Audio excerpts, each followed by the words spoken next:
Envy, it brews up in stages.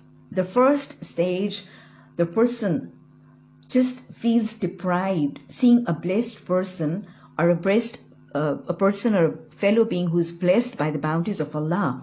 The person just feels deprived, and this feeling of being deprived causes him to become upset, to become anxious. He's depressed, he's tense, he's cribbing, he's grumbling, he's unhappy.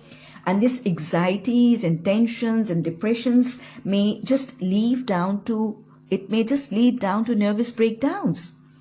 So you see, all these occasions when people are going through nervous breakdowns, it might be this very negative feelings of envy and jealousy which might be the triggering cause.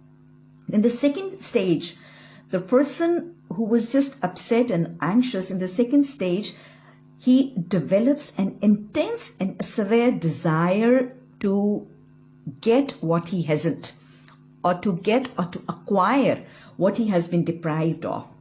And in this stage, he just forgets. He just forgets the right, the wrong, the halal, the haram, the concept of sin. He just forgets the fear of Allah. He just forgets the fear of hereafter.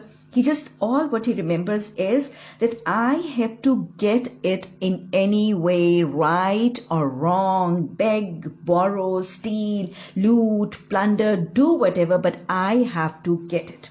And that is why, and there is when he resorts to all forms of unlawful, sinful means to acquire the things.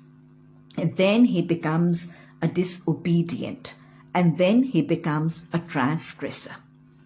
And the third stage is that when after getting the thing for himself, he is not even content with that. He desires that only I should be having this thing and no one else. And then he does all forms of sins and wrongs, and he becomes what Allah subhanahu wa ta'ala says, asfala safilin. And he makes fun of people, he tries to belittle and humiliate people, and then he does leg pulling, and then he does all forms of harsh, and he does all forms of oppressions. So now in the materialistic world of today, this state of mind of being envious and being jealous of somebody, it is extremely common.